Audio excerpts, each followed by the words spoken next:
शुभोदय बच्चों, कैसे आप सब लोग। पिछले क्लास में हम पठन हेतु पाठ जान चुके थे। सो अब आप सब लोग वो पाठ पढ़े थे ना, ध्यान लगाकर पढ़िए, क्योंकि वो पढ़ने से उसमें से कोई भी प्रश्न परीक्षा में नहीं पूछा जाएगा। फिर भी पढ़ने से रीडिंग स्किल्स जो है आप में, रीडिंग स्किल्स पढ़ाई करने का स्किल्स जो है बढ़ेंगे, इसीलिए वो पाठ दिया गया है कि మనం నిన్నటి క్లాస్లో ఏం చదివామా, పఠన్ హేతు పాఠ అంటే మనకి ఈ బుక్లో 4 పఠన్ హేతు ఉన్నాయి, 3 కంప్లీట్ చేసుకున్నాము నిన్న.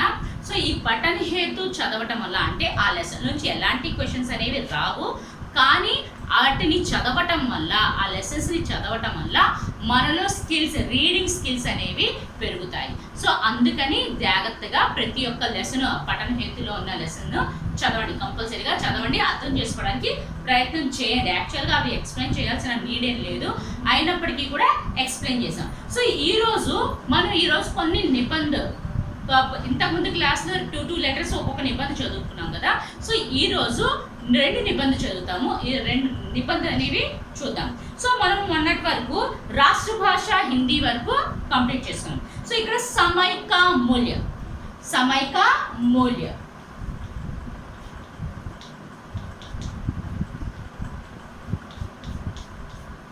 समय का मूल्य क्या है, जो देखिए, हमारे जीवन में सो समय बीत गया है फिर नहीं आएगा. जो समय का मूल्य नहीं जानते हैं वह समय का दुरुपयोग करते हैं. जो बचपन में पढ़ाई से जी चुरा लेते हैं उन्हें आगे चलकर पछताना पड़ता है. जो समय का सदुपयोग करते हैं वे जीवन में उन्नति अवश्य पाते हैं. तो समय का मूल्य यानी हमें समय को बहुत ही ध्यान से लेना चाहिए, माने क्योंकि बीता हुआ क्षण जो है फिर वापस नहीं आएगा, है कि नहीं. तो बीत गया है वो हमेशा कभी भी वापस नहीं आया. तो ये जानकर, ये विषय को जानकर हम समय का महत्व को जानना चाहिए. जो व्यक्ति समय का महत्व नहीं जानते वे क्या करते हैं, समय का इम्पोर्टेंस नहीं जानते, वह समय का दुरुपयोग करते हैं. माने अच्छे कामों के बिना, माने जो समय को अच्छे काम करके, माने उसमें काम करेंगे तो कुछ ना कुछ महत्व निकलता है. अगर हम समय का मूल्य को नहीं समझेंगे तो समय को बर्बाद कर लेते हैं. तो जो बच्चे, माने बचपन में आपका हर एक व्यक्ति में बचपन का बहुत ही इम्पोर्टेंट रोल होता है. तो वो बचपन में समय का सदुपयोग करेगा तो वो उसके जीवन में उन्नत स्थान पर पाएगा. जो व्यक्ति समय का अच्छे से सदुपयोग करके, मेहनत करके काम करेगा तो उसका भविष्य जो है उज्जवल बनेगा. जो व्यक्ति, जो बच्चा बचपन में समय का दुरुपयोग करता है, वह व्यक्ति, वह बच्चा आगे चलकर अपने भविष्य में पछताना पड़ेगा, क्योंकि गया हुआ बचपन फिर वापस नहीं आएगा. इसीलिए हर एक व्यक्ति समय का महत्व को जानना चाहिए. समय का महत्व को जानकर समय को ठीक ढंग से सदुपयोग करेंगे तो हमारा भविष्य उज्जवल बनेगा. तो जो सुस्त रहते हैं वह समय का दुरुपयोग करते हैं. जो व्यक्ति आलसी रहते हैं, माने आज जो भी काम करना है उनमें ऐसा तत्व होगा कि आज थोड़ा मेरा सुस्त है, मैं आज नहीं करूँगा, कल करूँगा, ऐसा भाव रखने वाला व्यक्ति समय को बहुत बहुत दुरुपयोग करता है. సో ఇక్కడ ప్రతి ఒక్క జీవితంలో కూడా గడిచిపోయిన క్షణాన్ని మళ్ళీ తిరిగి తీసుకురాలేం, అవునా కదా. గడిచిపోయిన క్షణం ఏదైతే ఉందో అది ఎప్పటికీ కూడా వెనక్కి తిరిగి రాదు. సో ఎవరైతే సమయం యొక్క గొప్పతనాన్ని తెలుసుకున్నారో, సమయం యొక్క వాల్యూని తెలుసుకున్నారో వాళ్ళు సమయాన్ని వృధా చేయకుండా సమయాన్ని సదుపయోగం చేసుకుంటారు. సో ఏ వ్యక్తులైతే, ఏ పిల్లలైతే సమయాన్ని, ఆ సమయం యొక్క వాల్యూని తెలుసుకోకుండా, ఆ సమయం యొక్క గొప్పతనాన్ని, దాని వాల్యూని, దాని గొప్పతనాన్ని తెలుసుకోకుండా సమయాన్ని వృధా చేస్తే వాళ్ళు జీవితంలో చాలా కోల్పోవడం జరుగుతుంది. అవునా కదా? సో మనం ప్రతి ఒక్క ఇప్పుడు మీరు మీ బాల్యం, సో మీకు ఎక్కువ ఇంపార్టెన్స్ ఏంటి ఇక్కడ? చదువు పిల్లల చదువు అనేది వాళ్ళ బచ్పన్ అంటే వాళ్ళ బాల్యంలో వాళ్ళు ఏ విధమైన లైఫ్ని లీడ్ చేస్తారో అది భవిష్యత్తు మీద ఆధారపడి ఉంటుంది. సో పిల్లవాడు చదువు మీద, తన బాల్యంలో చదువు మీద కాన్సన్ట్రేట్ చేస్తే తన భవిష్యత్ అనేది చాలా దృఢంగా ఉంటుంది, చాలా ప్రకాశవంతంగా ఉంటుంది. అలా కాకుండా బాల్యంలోనే చదువు అనేది చదవకుండా సమయాన్ని వృధా చేసుకుంటూ పోతే వాడు ఫ్యూచర్లో చాలా పశ్చాత్తాపడవలసి వస్తుంది. ఎందుకంటే ఆ సమయంలో చదవకపోతే తనకి గోల్ అనేది, తన లక్ష్యాలు అనేవి ఏవి ఉండవు. సో బాగా చదువుకునేవాడు తన జీవితంలో ఒక లక్ష్యాన్ని పెట్టుకొని తన హార్డ్ వర్క్ చేసి ఆ లక్ష్యాన్ని సాధించడం వరకు వాడు నిద్రపోకుండా పని చేస్తాడు. అందుకని వాడు లక్ష్యాన్ని సాధిస్తాడు. వాడికి సమయం యొక్క వాల్యూ తెలుసు కాబట్టి చేస్తారు. ఎవరికైతే సమయం యొక్క గొప్పతనం తెలియదో, ఎవరైతే లేజీగా ఉన్నారో వాళ్ళు వాళ్ళ జీవితంలో చాలా భవిష్యత్తులో చాలా పశ్చాత్తాపడవలసి వస్తుంది. సో అందుకని మనం సమయం యొక్క వాల్యూని, ఆ గొప్పతనాన్ని కంపల్సరీగా తెలుసుకోవాలి. ఇంకా ఎవరైతే లేజీ పర్సన్స్ ఉన్నారో, అంటే ఈరోజు ఏదైనా పని చేయాల్సి ఉంది, ఈరోజు ఏమైనా ఎగ్జామ్ రాయాలి, చదవాలి, రేపు ఎగ్జామ్ రాయాలి, చదవాలి. సో ఈరోజు చదవాలి కదా కూర్చొని మనం రేపు ఉదయం కదా, రేపు ఉదయాన్నే లేచి చదువుదాంలే అని ఈరోజు పడుకున్నాం అనుకోండి, రేపు ఉదయం అయ్యింది, అప్పటికి కూడా ఇంకొక గంట ఉంది కదా, ఇంకొక గంట తర్వాత లేచి చదువుదాంలే అన్న ఫీలింగ్ అనేది వచ్చిందంటే, ఆ లేజీనెస్ వచ్చిందంటే మనం ఎప్పటికీ కూడా బాగుపడలేము, మన సమయాన్ని వృధా చేసుకునే వాళ్ళం అవుతాము. చూడండి నెక్స్ట్, आज का काम कल पर डालते रहते हैं, समय का महत्व नहीं जानते. जो समय का महत्व जानते हैं वे समय का सदुपयोग करते हैं. महात्मा गांधी जी समय के बड़े पाबंद थे. जो व्यक्ति मैं बताई थी ना, जो सुस्त रहते हैं, जो आलसी व्यक्ति है, आलसी बच्चा है, तो वो आज का काम, आज करने वाला काम जो है कल मैं करूंगा ऐसा डालने पर, ऐसा टालते हुए जाएगा तो वो समय को बर्बाद हो जाएगा. सो ऐसे वो समय का महत्व को नहीं जान रहा है, इसीलिए हर एक काम को पोस्टपोन करता जा रहा है. तो जो व्यक्ति समय का महत्व नहीं जानता वो कभी भी उन्नत स्थान पर, अपने भविष्य में उन्नत स्थान पर नहीं पहुंचेगा. जो व्यक्ति समय का सदुपयोग करके, मेहनत करके काम करेगा वो उसका भविष्य में उन्नत स्थान पर जाएगा. इसका उदाहरण है महात्मा गांधी जी. महात्मा गांधी जी समय को बहुत ही पाबंद है, माने हर एक काम के लिए एक समय सारणी बनाते, उस समय के सारणी के अनुसार, उस समय सारणी के अनुसार ही वो काम करते जाते हैं. तो समय को बहुत, समय का वैल्यू को वो समझते हैं, इसीलिए उन्नत स्थान पर पहुंचे थे. సో మనం ఇంతకుముందు మనం చెప్తున్నాం. సో ప్రతిరోజు కూడా ఈరోజు చేయవలసిన పనిని రేపు చేద్దాంలే అని ఎవరైతే పోస్ట్పోన్ చేస్తూ వెళ్తారో వాళ్ళు సమయం యొక్క గొప్పతనాన్ని తెలుసుకోలేరు, వాళ్ళు సమయాన్ని వేస్ట్ చేసుకొని, ఇప్పుడున్న సమయం మళ్ళీ మనకి తిరిగి రాదు అనేది ఎవరికైనా ఉంటే వాళ్ళు కంపల్సరిగా సమయాన్ని సదుపయోగం చేసుకొని వాళ్ళు ఏదో ఒక పని చేస్తారు. అలా కాకుండా ఈరోజు చేయవలసిన పని రేపు టైం ఉంది కదా, రేపు చేసుకుందాం, రేపు ఉదయం చేసుకుందాం, రేపు మధ్యాహ్నం చేసుకుందాం, రేపు సాయంత్రం చేసుకుందాం అన్న ఫీలింగ్ మీలో కలిగింది అంటే మీకు సమయం యొక్క గొప్పతనం అనేది తెలియదు. ఎవరైతే సమయం యొక్క గొప్పతనాన్ని తెలుసుకున్నాడో వాడు లైఫ్లో ఒక మంచి పొజిషన్కి వెళ్తాడు. సో ఎవరైతే సమయాన్ని వృధా చేస్తారో వాడు లైఫ్లో చాలా బాధపడవలసి వస్తుంది. అంటే చేతులు కాలినాక ఆకులు పట్టుకోవడం అనేది సామెత మీరు వినే ఉంటారు. సో సమయం గడిచిపోయిన తర్వాత బాధపడితే ఎలాంటి ఉపయోగం అనేది లేదు. సో అందుకనే సమయాన్ని మనం జాగ్రత్తగా చూసుకొని, సమయాన్ని సదుపయోగం చేసుకొని మనం హార్డ్ వర్క్ చేస్తే మన భవిష్యత్తులో మనం మంచి పొజిషన్ని, ఒక ఉన్నత స్థానాన్ని మనం అధిరోహించగలము. సో ఈ సమయం యొక్క గొప్పతనాన్ని తెలుసుకునే వాళ్ళలో మహాత్మా గాంధీ కూడా ఒకరు. సో ఆయన ప్రతి పనిని కూడా ఒక టైం టేబుల్ అనేది పెట్టుకుని ఆ టైం టేబుల్ అనుసరించి తన పనులన్నీ కూడా పూర్తి చేసుకునేవాడు. సమయాన్ని ఎప్పటికీ కూడా వృధా చేసేవాళ్ళు కాదు. नेक्स्ट, छात्रों को समय पालन का बड़ी आवश्यकता है. उन्हें व्यायाम, अध्ययन, सैर सपाटे आदि के लिए समय निश्चित कर लेना चाहिए. समय निश्चित करना पर्याप्त नहीं है, नियम पूर्वक उसका पालन करना अत्यंत आवश्यक है. बचपन से समय पालन करना अत्यंत आवश्यक है. जो समय पालन का अच्छा अभ्यास करते हैं वे आगे चलकर अपने जीवन में सफलता प्राप्त करते हैं। छात्रों को समय पालन की बड़ी आवश्यकता है। माने मुख्य से प्रधान रूप से छात्रों को समय का सदुपयोग करना बहुत बड़ा जरूरी है, क्योंकि हर एक व्यक्ति माने वो आज के बच्चे कल के नागरिक हैं। माने बच्चा जो है आगे चलकर बड़ा होकर अपना भविष्य का निर्माण करेगा। तो जो छात्र जो है, जो बच्चा पढ़ाई का समय का महत्व को जानता है, वह हमेशा माने हर एक काम के लिए निश्चित समय करना चाहिए। माने सुबह उठना, व्यायाम करना, पढ़ाई करना, खेल कूद करना, इसके लिए एक टाइम टेबल बना लेना चाहिए। कंपलसरी एक टाइम टेबल बनाना चाहिए। हमें टाइम टेबल बनाना ही नहीं, उसे नियम पूर्वक माने किसी तरह के कोई भी ब्रेक ना डालकर वो काम को पूरा कर लेना चाहिए, वही अत्यंत आवश्यक है।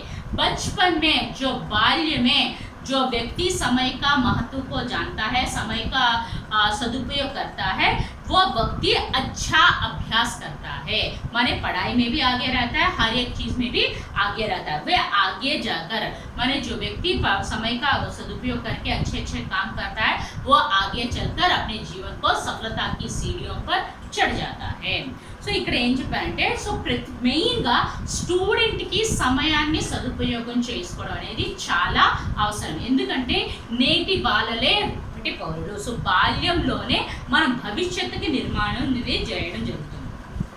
సో మన భవిష్యత్తు అనేది నిర్మించాలనుకుంటాం కాబట్టి సో మనం వ్యాయామం చేయాలి అంటే ప్రతి దానికి ఒక టైం టేబుల్ అనేది పెట్టుకోవాలి. ఫస్ట్ వ్యాయామం చేయాలి, ఆ తర్వాత స్కూల్కి వెళ్ళి చదువుకోవాలి, ఆ తర్వాత గేమ్స్, వీటన్నిటికీ కూడా ఒక టైం టేబుల్ అనేది పెట్టుకోవాలి. సో టైం టేబుల్ పేరుకు మాత్రమే పెట్టుకోవడం కాదు, సో అందులో ఉన్న పనులను కూడా టైం ప్రకారం మనం చేసుకుంటూ వెళ్తే మనం చిన్నప్పటి నుంచి వాటిని అలవాటు చేసుకోవడం వల్ల దాన్ని అలవాటు చేసుకుంటే అది ఒక మన లైఫ్ స్టైల్ లాగా మారిపోతుంది. సో ఎవరైతే మన సమయాన్ని జాగ్రత్తగా ఫాలో అవుతారో, ఆ టైం టేబుల్ని కరెక్ట్గా ఫాలో అవుతారో, వాళ్ళ జీవితంలో ప్రతిదీ కూడా ప్రాక్టీస్ అనేది చేయడం జరుగుతుంది. సో వాళ్ళు చదువులో కూడా ముందు వెళ్తారు. సో అలా చేయడం వల్ల వాళ్ళ ఫ్యూచర్ కూడా చాలా ప్రకాశవంతంగా మారుతుంది, వాళ్ళ సక్సెస్ని కూడా సాధించడం జరుగుతుంది. సో టైం టేబుల్ అనేది పెట్టుకోవడమే కాదు, దాన్ని కంపల్సరీగా ఫాలో అవ్వాలి. అలా ఫాలో అయితే కంపల్సరీగా సక్సెస్ని సాధించడం జరుగుతుంది. ఓకే, అర్థమైందా? समय का मूल्य. నెక్స్ట్ చూడండి, వ్యాయాम से लाभ. व्यायाम वरन लाभाలు చూడండి. व्यायाम से बहुत लाभ है.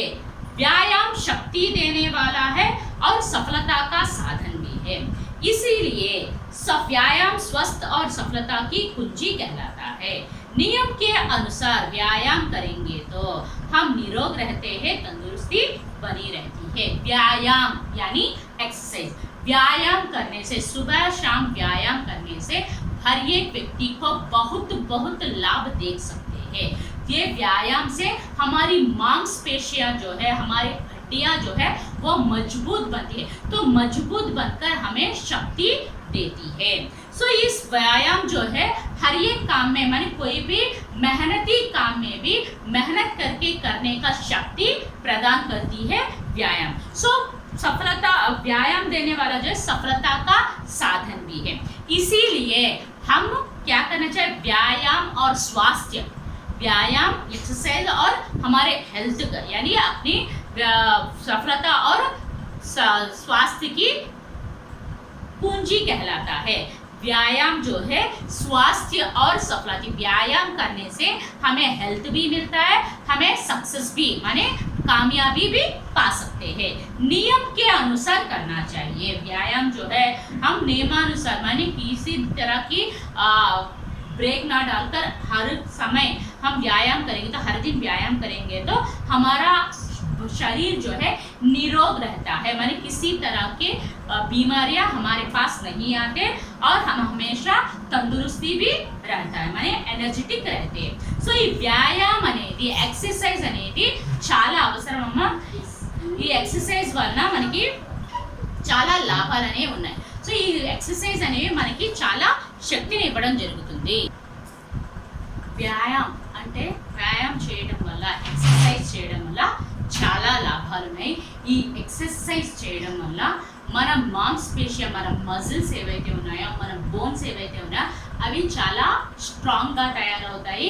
ఈ స్ట్రాంగ్గా తయారవడం వల్ల మనకి శక్తి కూడా వస్తుంది. సో ఈ వ్యాయామం చేయడం వల్ల మనకి శక్తితో పాటు మనకి సక్సెస్, ఏదైనా మన బలం పెట్టి చేసే పనులు ఏవైతే ఉన్నాయో వాటిలో కూడా మనం సక్సెస్ని సాధించగలము. సో అందుకని ఈ వ్యాయామం చేయడం వల్ల మనకి హెల్త్తో పాటు మనకి సక్సెస్ కూడా ఇలాంటిది, అంటే సక్సెస్ కూడా సాధించవచ్చు అని చెప్తాను. సో మన నియమానుసారం ఎలాంటి బ్రేక్ అనేది లేకుండా ప్రతిరోజు ఎలాంటి బ్రేక్ అనేది లేకుండా కంటిన్యూగా డైలీ మనం ఎక్సర్సైజ్ చేయడం వల్ల మనిషి అనేవాడు, ప్రతి ఒక్క వ్యక్తి కూడా, ఎక్సర్సైజ్ చేసే ప్రతి వ్యక్తి కూడా ఎలాంటి రోగాలు అనేవి లేకుండా హెల్దీగా ఉండగలడు అని చెప్తున్నాను.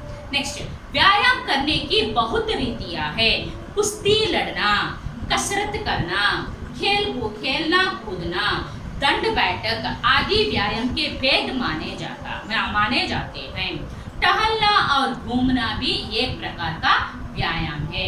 व्यायाम करने से श्वास क्रिया खूब होती है, उससे शरीर का रक्त शुद्ध होता है। शुद्ध रक्त से स्वास्थ्य बना रहता है और जल्दी कोई बीमारी नहीं आती। व्यायाम करने से पाचन शक्ति बढ़ती है और शरीर में स्फूर्ति आती है। सो व्यायाम करने की बहुत पद्धतियां होती है, यानी व्यायाम के कई पद्धतियां हैं। कुछ लोग क्या करते हैं, कुश्ती लड़ते हैं, माने अपना बल प्रयोग करते हैं, और कसरत करते हैं यानी एक्सरसाइज करते हैं।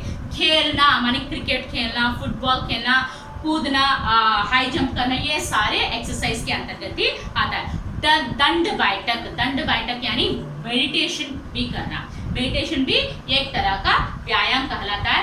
टहलना और घूमना माने टहलना माने स्लो वॉकिंग करना, और घूमना माने वॉकिंग करना, ये सारे किसके अंतर्गत आता है, व्यायाम के अंतर्गत ही लिया जाता है।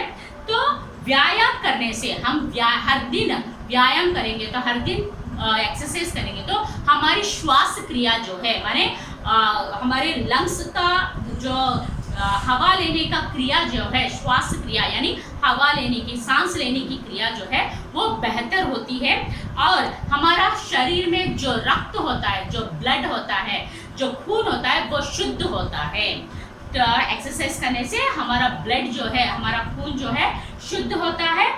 रक्त शुद्ध होने से हमारा बॉडी में जो ब्लड जो है, वेस्ट ब्लड जो है वो प्यूरिफाई करने से हमें स्वास्थ्य मिलता है, माने हेल्थ मिलता है, और जल्दी कोई भी बीमारी हमारे पास नहीं आती। माने एक्सरसाइज करने से हमें शक्ति मिलती है, इस शक्ति के कारण कोई भी बीमारी हमारे पास जल्दी नहीं आती। व्यायाम करने से हमें पाचन शक्ति यानी सोचने की बुद्धि भी बढ़ती है, और हमारा शरीर में स्फूर्ति माने एक तरह काम करने का एक तरह का कॉन्फिडेंस भी मिलता है।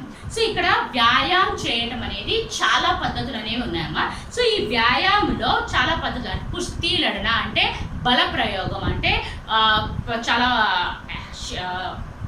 హెల్తీగా ఉన్నవాళ్ళు ఇద్దరు వ్యక్తుల మధ్య పోటీలు జరగడం, దాన్ని కుస్తీ లడన. కసరత్ కర్నా అంటే ఎక్సర్సైజెస్ చేయడము. ఖేల్నా కూదనా, ఖేల్నా అంటే చాలా టైప్స్ ఆఫ్ గేమ్స్ ఉంటాయి, క్రికెట్ కానీ, ఫుట్బాల్ కానీ, వాలీబాల్ కానీ, ఇవన్నీ కూడా ఇంకా హై జంప్, లాంగ్ జంప్, ఇవన్నీ కూడా మనకి ఎక్సర్సైజ్ కిందే రావడం జరుగుతుంది. ఇంకా దండ్ బైఠక్ అంటే మెడిటేషన్ చేయడం కూడా ఇది ఒక రకమైన ఎక్సర్సైజ్. సో ఇవి ఎక్సర్సైజ్లో ఒక టైప్స్ అమ్మ. టహల్నా ఘూమ్నా అంటే వాకింగ్ చేయడము, ఊళ్ళన్నీ తిరగటం, వీటన్నిటిని కూడా అంటే బై వాక్ చేసే వాటన్నిటిని కూడా ఎక్సర్సైజ్ అనే అంటాము. సో ఈ వ్యాయామం చేయటం వల్ల మనలో ఉన్న శ్వాసక్రియ అంటే మనకు బ్రీతింగ్ చేసుకునే పద్ధతి ఏదైతే ఉందో అందులో అది మెరుగుపడుతుంది. శ్వాసక్రియ खूब होती है అంటే మన రెస్పిరేషన్ ఏవైతే ఉందో అది మెరుగుపడుతుంది. ఇంకా మన బాడీలో ఉన్న బ్లడ్ కూడా ప్యూరిఫై అవుతుంది. ఈ బ్లడ్ ప్యూరిఫై అయ్యింది అంటే మనం హెల్దీగా ఉన్నాము అని. సో మనకు ఎప్పుడైతే వేస్ట్ బ్లడ్ ఏదైతే ఉందో ఆ వేస్ట్ బ్లడ్ అనేది ప్యూరిఫై చేయడం వల్ల ఆ బ్లడ్ ప్యూరిఫై అయ్యి మనలో మనకి హెల్తీ అనేది వస్తుంది. మనం హెల్తీగా ఉండాలి. సో అలా హెల్తీగా ఉండటం వల్ల, అలా ఎక్సర్సైజెస్, ఇలా వాకింగ్ ఇవన్నీ చేయడం వల్ల ఏ రోగం కూడా త్వరగా మన దరి చేరదు. సో అందుకనే ఎక్సర్సైజెస్ ఎక్కువగా ఇంపార్టెన్స్ ఇవ్వడం జరుగుతుంది. సో ఈ ఎక్సర్సైజ్ చేయడం వల్ల ఎవరికి కూడా ఎలాంటి డిసీజెస్ అనేవి త్వరగా రావు. ఈ ఎక్సర్సైజ్ చేయడం వల్ల మనలో పాచన శక్తి, ఆలోచించే శక్తి కూడా పెరుగుతుంది. మన బాడీలో మనకి కాన్ఫిడెన్స్ కూడా వస్తుంది. మన శరీరంలో ఉన్న కాన్ఫిడెన్స్ లెవెల్స్ కూడా పెరగడం జరుగుతుంది. అర్థమైందమ్మా? ఈ రెండు, समय का मूल्य ఇంకా व्यायाम से लाभ. ఒకసారి చదువుతాను, జాగ్రత్తగా చూడండి. समय का मूल्य, हमारे जीवन में जो समय बीत गया है फिर नहीं आएगा. जो समय का मूल्य नहीं जानते हैं वे समय का दुरुपयोग करते हैं. जो बचपन में पढ़ाई से जी चुरा लेते हैं वे आगे चलकर पछताना पड़ता है. जो समय का सदुपयोग करते हैं वे जीवन में उन्नति अवश्य पाते हैं. जो सुस्त रहते हैं वे समय का दुरुपयोग करते हैं और आज का काम कल पर डालते रहते हैं. समय का महत्व नहीं जानते हैं. जो समय का महत्व जानते हैं वे समय का सदुपयोग करते हैं. महात्मा गांधी जी समय के बड़े पाबंद थे. छात्रों को समय पालन की बड़ी आवश्यकता है. उन्हें व्यायाम, अध्ययन, सैर सपाटे आदि के लिए समय निश्चित कर लेना चाहिए. समय निश्चित करना पर्याप्त नहीं है, नियम पूर्वक उसका पालन करना अत्यंत आवश्यक है. बचपन से समय पालन करना अत्यंत आवश्यक है. जो समय पालन का अच्छा अभ्यास करते हैं वे आगे चलकर अपने जीवन में सफलता प्राप्त करते हैं. ఓకే అమ్మా? समय का मूल्य. ఇప్పుడు వ్యాయామం से लाभ జాగ్రత్తగా చూడండి. ఫింగర్ పెట్టండి, చదివి చూడండి, ఫింగర్ పెట్టండి. व्यायाम से बहुत लाभ है. व्यायाम शक्ति देने वाला है और सफलता का साधन भी है. इसलिए व्यायाम और स्वास्थ्य सफलता की कुंजी कहलाता है. नियम के अनुसार व्यायाम करेंगे तो हमेशा निरोग रहते हैं, तंदुरुस्ती बनी रहती है. व्यायाम करने की बहुत रीतियां हैं. कुश्ती लड़ना, कसरत करना, खेलना कूदना, दंड बैठक आदि व्यायाम के वेद माने जाते हैं. टहलना और घूमना भी एक प्रकार का व्यायाम है. व्यायाम करने से स्वास्थ्य क्रिया खूब होती है. उससे शरीर का रक्त शुद्ध होता है. शुद्ध रक्त से स्वास्थ्य बना रहता है और जल्दी कोई बीमारी नहीं होती. व्यायाम करने से पाचन शक्ति बढ़ती है और शरीर में स्फूर्ति आती है. ఓకే అమ్మా? అర్థమైందా? ఈ రెండు అర్థమయ్యాయని నేను అనుకుంటున్నానమ్మా. ఓకే, ఈరోజు హోంవర్క్ చూడండి అమ్మా.